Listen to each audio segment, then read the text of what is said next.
All right, shalom, shalom. I want to start off by giving all praises and honor and glory to Yahweh, by Hashem, Yahweh Shai, by Hashem, Rakak, Radash. I want to say and give double honors to the apostles and the bishop elders, a great millstone for teaching his word in truth and sincerity and for ruling well. And salutations to the elect, Lord willing, where some of those men and women who believe in fear in the name of Yahweh, by Hashem, Yahweh Shai. Hey, I'm the brother Gabar Yahweh from GMS Hawaii, coming to you in another lesson. And it was inspired by this video. An excerpt of this video that I saw. I'm not sure if they're gonna let me play it because it's currently live. And you know, this guy, he's all about making money. So if you're not sending him money, the guy on the left of the screen, right? I'm not sure if he, bug out, because I think like it made it disappear when I pressed the record. But anyway, he's live right now, and this is from the Saint, the page The Saint. And it's this guy, Marquette Davon, right? And he's asking an IUIC member, officer, not sure who he is, but I know he's an IUIC member, whether having multiple wives is a sin. And he actually said it was. And that's completely off, right? The scripture speak about adding and taking away from the scripture. And IUIC is completely guilty of this, right? You see it all the time. They're adding things into the scriptures that's not there, right? It's not a sin to have multiple wives. But see, we live in the West. Here, polygamy or polygyny, however you want to pronounce it, is outlawed in all 50 states of America. And I'm sure in other Western countries, it's outlawed, right? And most people think that it's because people are poor, don't have access to anything. But in reality, these elites, they don't want Israelites procreating in mass numbers the way we've done in the ancient world. Okay? This is the reason why you have Planned Parenthood. This is the reason why you have all these mechanisms to kill us slowly.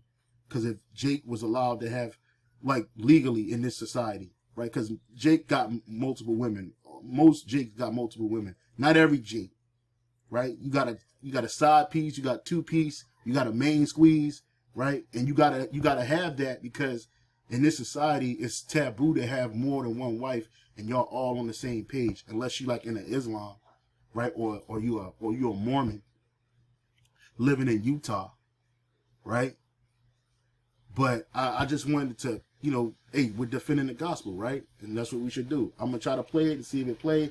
If it don't, oh well, You did not accuse these good brothers of not keeping God's law. No, you did not.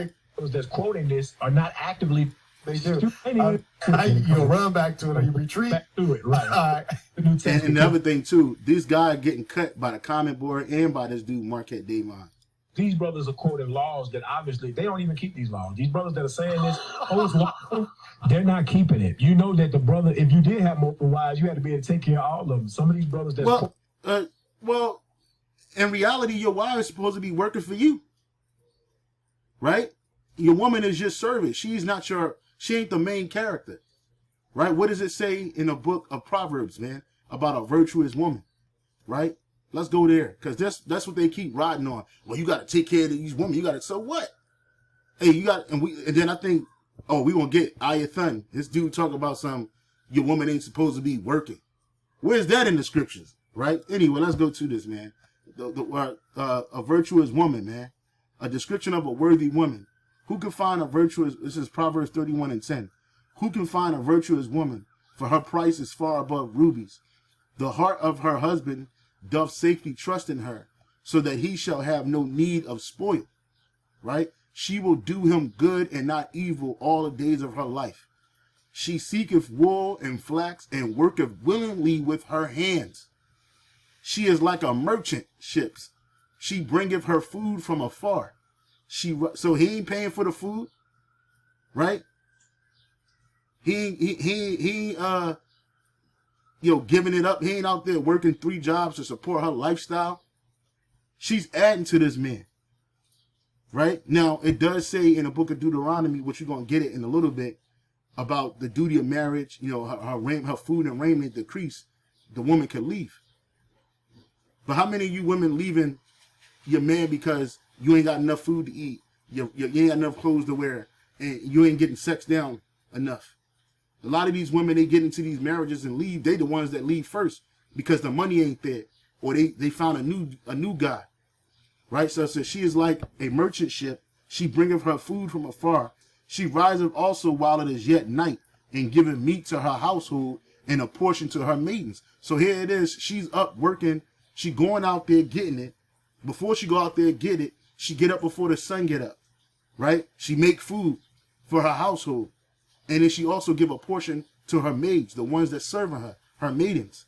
She considereth her field and buyeth it with the fruit of her hands, and planteth a vineyard.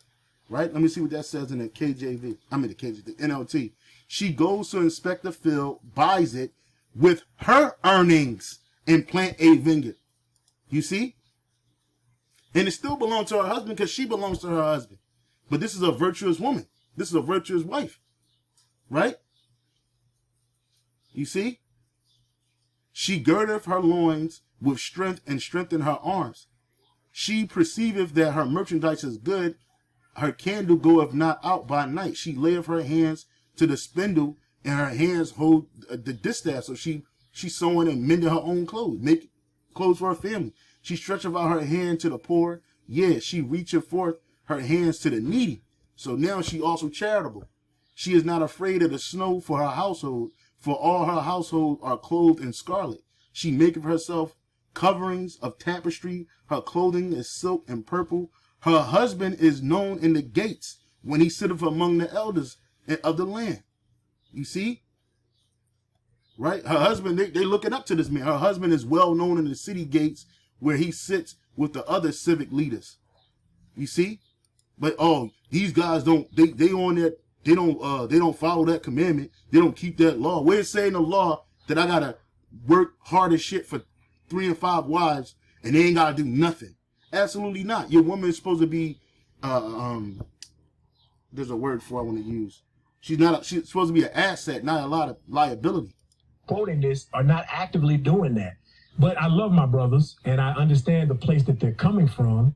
They're coming from a place of, look, this is something that I want to do. Captain Get a Lie. No, you did not accuse They call these it Captain Get a Lie. not keeping God's law. No, you did not accuse these brothers of not keeping the law. No, but listen, let me say this. Most brothers that I would say that I've learned in my, short time in this ministry, the last 10 years, most brothers that I know that push the multiple wives doctrine, it's a reason behind it. It's not because, oh yeah, that's what the scriptures say, because you'll watch. It is what the scriptures say, man. You're an Israelite. It is what the scriptures say. And it's part of our culture. I mean, it's not something that you live around like, oh, I just wake up to multiple wives, I just gotta have them. But we're going to have multiple wives on this side and the next. Especially when Isaiah 4:1 happened. All right? But see, they're pushing Christianity. They're pushing the ideology of Christianity with the guise of Israelite, of being an Israelite. You look into their lives and you'll ask them about other scriptures and they will say, well, I don't keep those. Well, I ain't got to keep that. The only thing they really like to hone in on is because they want to have multiple wives to fulfill whatever lust or fantasy that they may want. That's not true. That's not true for every man. My experience, what I've seen over the years. But I will read this real quick. This isn't the New Testament. This is Matthew 17. This is when Moses and Elijah showed up. This is Christ, Peter, James, and John on the mount, in whom I am well pleased. Here are things that you may read within the context of the Old Testament that you may or may not understand. And that seems sensible. You also did note that the Bible does not contradict itself. It does not. So if the Bible does not contradict itself, and we see it demonstrated on a regular basis, and certainly there were men that were favored by God that had many wives, then we would think that, it can't be a sin. It might not be something that's recommended moving forward, but it can't be a sin. Like, for example, in Islam, they have things that it was actually lawful to do. That's the one thing that we got to be wary of or careful of, right? Implied that it was okay to be done, that it was, for example, in Islam, they have things that are, there's some things that you just cannot ever do. There's some things that are recommended. There's some things that are permissible, and there's levels. I just want to get to the part where you say, in your interpretation of Scripture, do you think that it would be rightfully categorized as a sin to have multiple wives? Well, first of all, we don't read it where the Lord said that it was supposed to be done. But that's implied. People will read certain things and they will use it and say, okay, this is implied that it was okay to be done, that it was actually lawful to do. That's the one thing that we got to be aware. A sin. Yes. Enslaved. Okay. Brothers read, everything that those brothers read were at times when the Israelites were in rulership. We're not in rulership today. No, it don't have to be. No, it wasn't. Jacob wasn't in rulership when he had all them wives. He had 4 wives, man. Abraham wasn't in rulership when he had Sarah and Hagar. He had wealth, obviously, because the Lord increased him. But he wasn't ruling over the nations, man. Right? He wasn't ruling over the nations, man. Our forefather Jacob wasn't ruling over the nations when he had all those 4 wives. That's why you got the 12 patriarchs today. Really 13.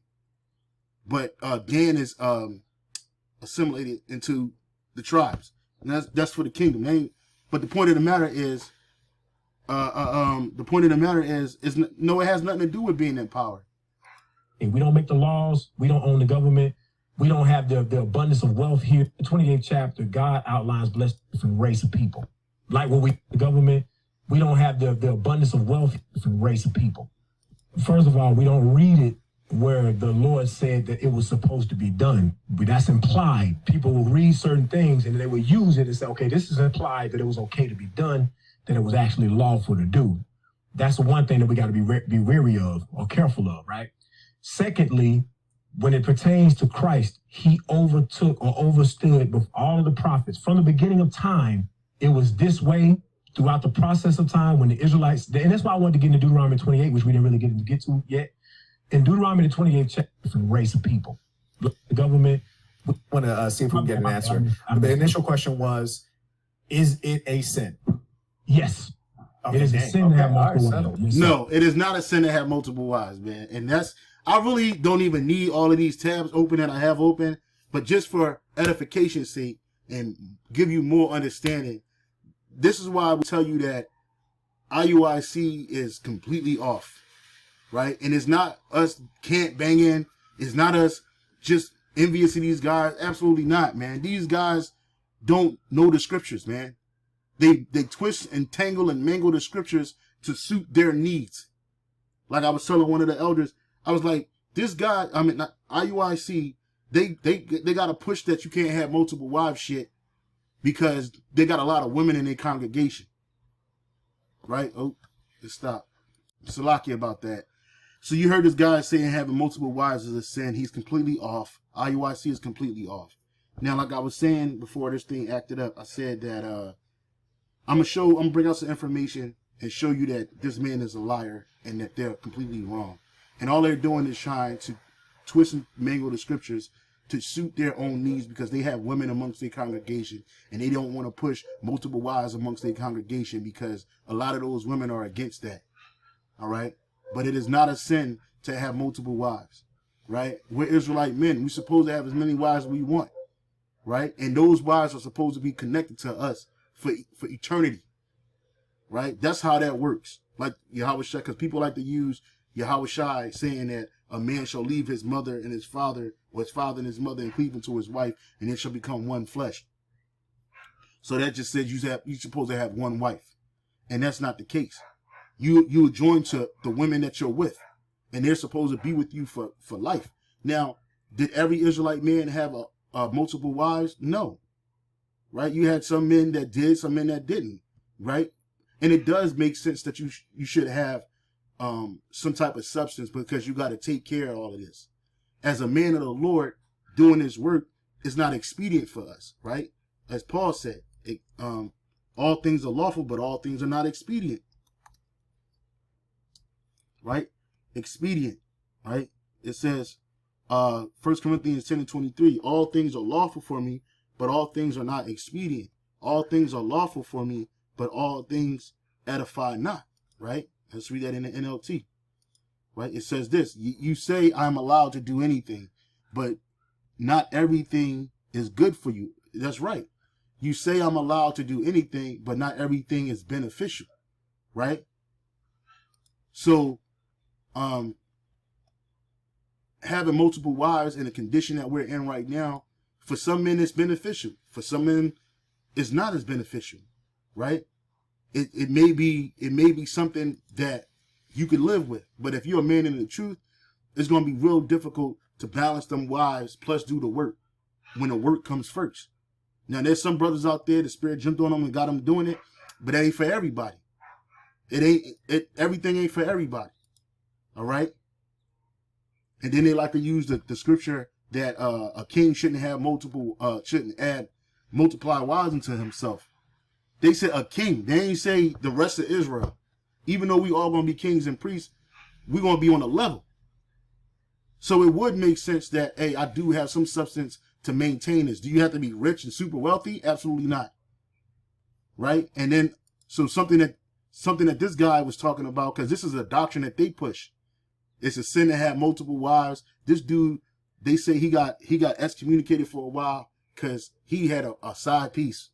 And I don't know how true that is, but that's what they say. That's what's out there, right? Who knows why he really got excommunicated? But that's something they push because they don't want to lose their female fan base, right? But it is not a sin to have multiple wives. Us, the nation of Israel, we were wealthy. Fast forward to David, he was a king. Nigga, you ain't no king. Slaves don't receive king privileges. And that's where they want to keep you at. They want you to stay slaves, right? They want you to be in a slave mindset. Okay? Right? You don't get no privileges, you don't get nothing but what the white man give you, what the oppressor gives you. And that's who pushed that so-called monogamy shit. The Romans did it, the Babylonians did it, and these Romans today, these Edomites today that are in power, they're pushing that. Meanwhile, they're doing all manners of wickedness with men, women, and children, right? But the worst thing is to have more than one wife, right? Because you a slave. Solomon was a king. All these men were kings that reigned and ruled. Yeah, and guess what? What happened with Solomon? Solomon had all those wives, and those heathen wives made him go off. That's why the Lord put it in the precepts that a king shouldn't multiply wives into himself, because the king is the head of the nation, right? And the Most High Yahweh Shem Shai is dealing with that king. All right, and you got all this stuff going on. It could take your heart away. David had multiple wives, but he didn't go off. In that sense, he went off, but he didn't go off in the sense that his wives made him worship other gods. Right? And plus, you're supposed to be focused on Yahweh Shem Shai. Even though you're a king of his people, you're supposed to be focused on him. That's why that was written. It said a king. Not every Israelite in the ancient world was a king. All right? They're up by the laws. Sovereign. No one could tell them what they can and cannot do in terms of marriage. They had the power to do whatever they want to do. They reigned. People paid them taxes. They were in control. They were not captive. Show me a captive in the scriptures that had 89, 40 wives. No way. Well, no, you don't have to have 89, 40 wives. We're going to have that. That's going to be the least. But it's not about having, look at this fool. Look at these people talk, the loudest people in the room are the fucking weakest people in the room, bro. These guys don't know anything about Israelite culture, anything about ancient history. They barely know. They surface dwellers, man. They not deep. So, again, going back to the point, whoredom and wine and new wine take away the understanding. Because you're involved and you're enveloped in all this whoredom, you become arrogant. You can play house if you want to. That's fine to me. I don't mind. But the Bible tells you that what happens is over time, when you're involved in whoredom, that's what it is. It's not whoredom. Having multiple wives, not whoredom. Or make-believe polygamy. It's basically takes away understanding. That's the point. It takes away the heart.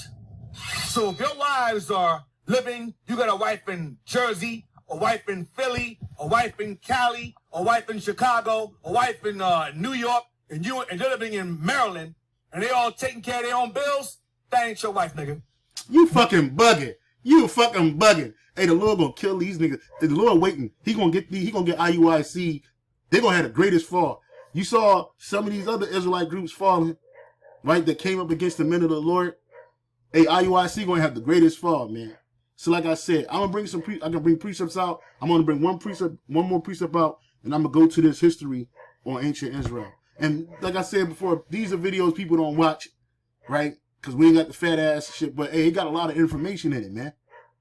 Anyway, Titus 1:9, holding fast to the faithful word as he had been taught, that he may be able to by sound doctrine both exhort and to convince the gainsayer. For there are many unruly and vain talkers and deceivers, especially they of the circumcision, those that know they're Israelites, whose mouths must be stopped, who subvert whole houses, teaching things which they ought not for filthy lucre's sake. And that's what these guys are doing. They're teaching things for filthy lucre's sake and things they ought not to teach. And their mouths must be stopped.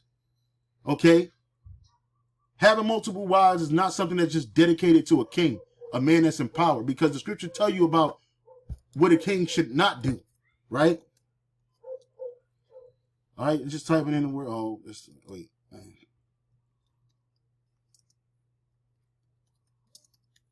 Right? And what he should do, right? Let me see. Slack it, brother. Just bear with me, man.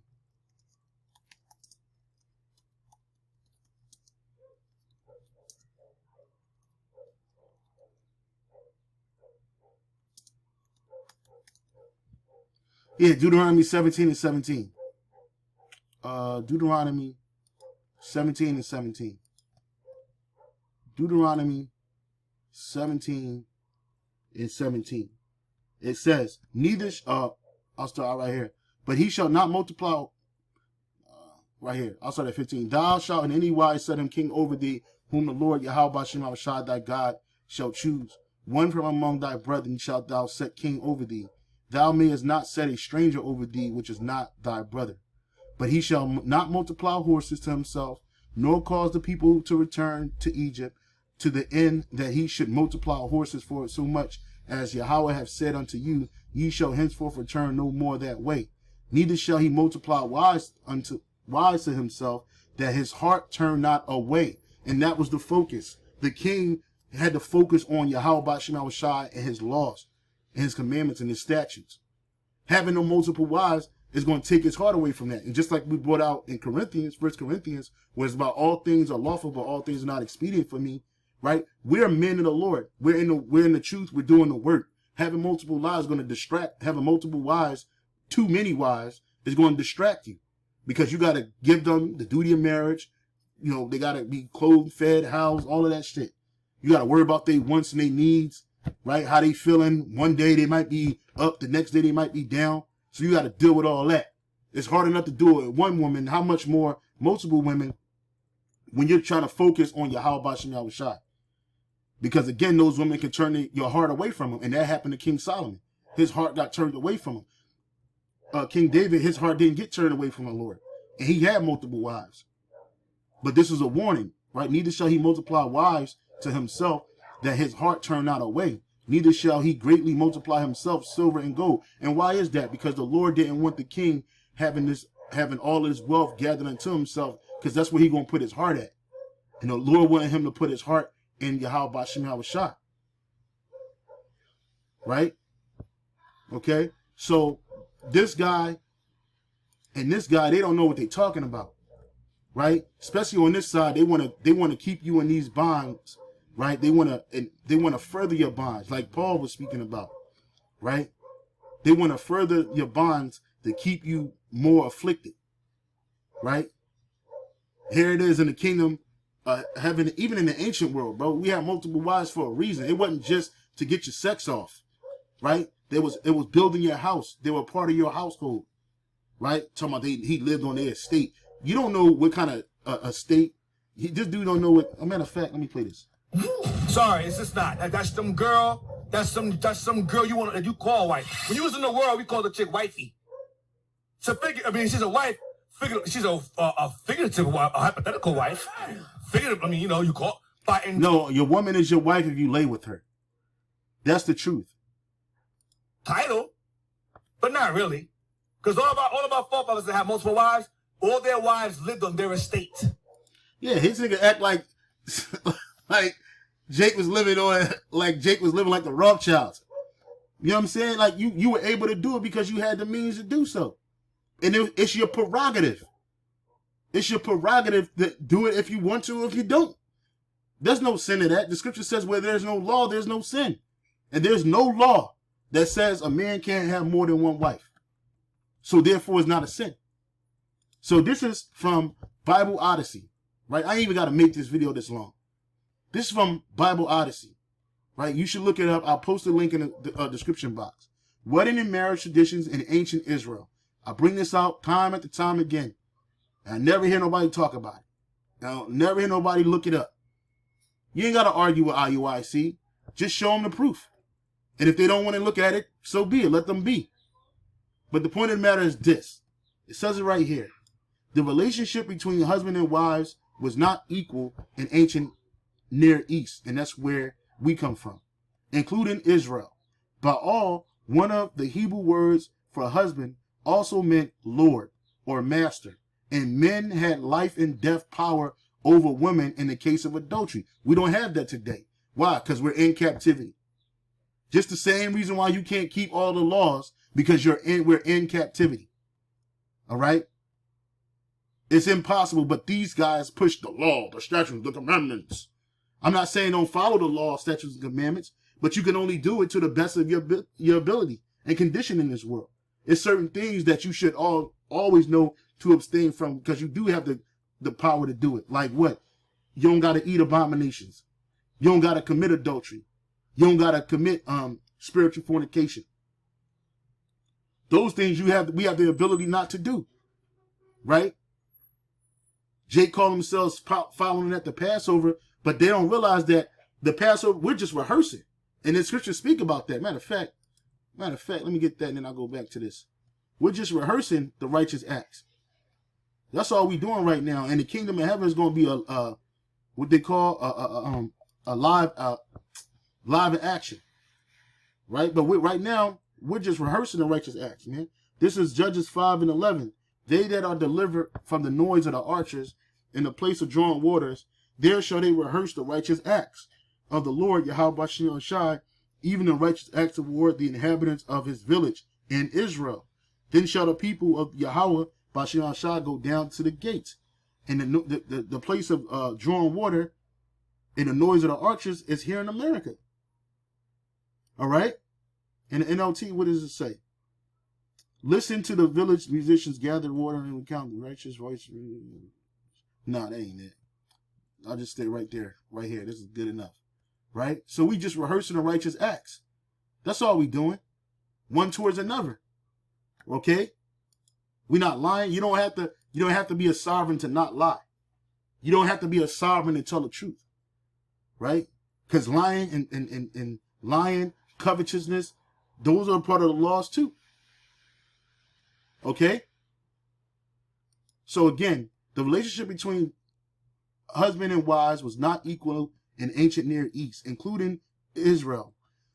Baal, one of the Hebrew words for husband, also meant Lord or master, and men had life and death power over women in the case of adultery, which in ancient Israel involved a woman having sex outside of her marriage or a man having sex with another man's wife. That's what adultery is. But in this world, if a man get another woman, you call her side woman or another woman, right, she ain't got no man, she just dealing with you. Your woman can take you to court, take everything you got, because she'll say you committed adultery on her. And that's not adultery. Adultery is having sex outside of marriage. Your woman having sex outside of marriage, meaning she having sex with another man, or a man having sex with another man's wife. Men, though, could have. You see this? This didn't say kings. It said men. It didn't say rich people. It said men. Men, though, could have multiple wives and concubines and were allowed to go to prostitutes. Thus, monogamy was a one-way street in this culture. So our women, didn't matter if you had one woman, didn't matter if you had 10 women. They had to be strictly monogamous to you. But you, as an Israelite man, could deal with as many women as you felt. If the women that you dealt with, they ain't all had to be your wife. You could have dealt with a concubine is a a lower class wife. But you could have went and go saw a prostitute.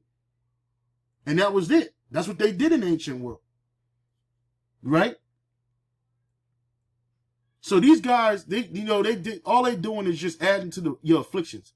Right? They plucking off the skin of the Lord's people, man. That's what they doing, man. Fuck, man, I hate them dudes, man. These dudes suck, man. Is this Isaiah? Was it Isaiah or Jeremiah?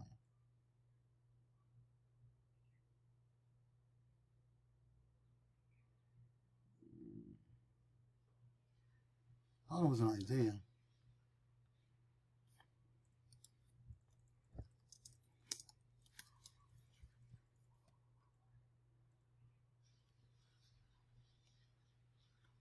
This is Micah 3 and 2. I'll start at 1. Rulers announce, and I said, Hear, I pray you, O heads of Jacob, and ye princes of the house of Israel. Is it not for you to know judgment? Right. You're supposed to know judgment, man. You're supposed to understand the word and the law and how to apply it and how it applies. All right? Right? Who hate the good and love the evil, who pluck off their skin from off them, and their flesh from off their bones, who also eat the flesh of my people, and flay their skin from off them, and they break their bones and chop them in pieces, as for a pot and flesh within a cauldron. Then shall they cry unto the Lord.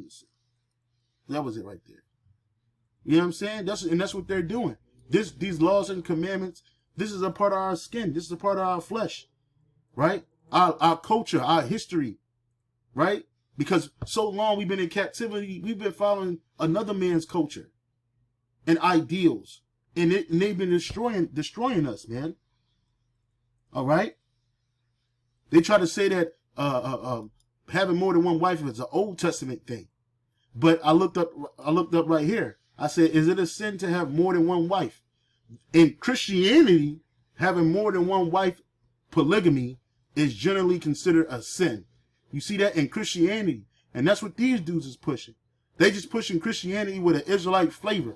It's like having a pitcher of Kool-Aid, right? Well, not Kool-Aid. You have a pitcher, you have some water, and then you have that dye they call Kool-Aid. And you put a whole bunch of sugar in that shit. That's what these guys are doing, right? The dye that they're putting in is the Israelite, the purple stuff, right?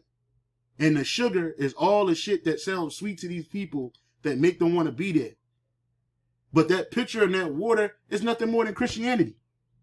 It's Christianity dyed with purple Kool-Aid. That's all it is.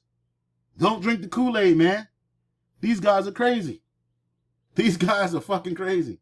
Hey, Shalom. On to the next.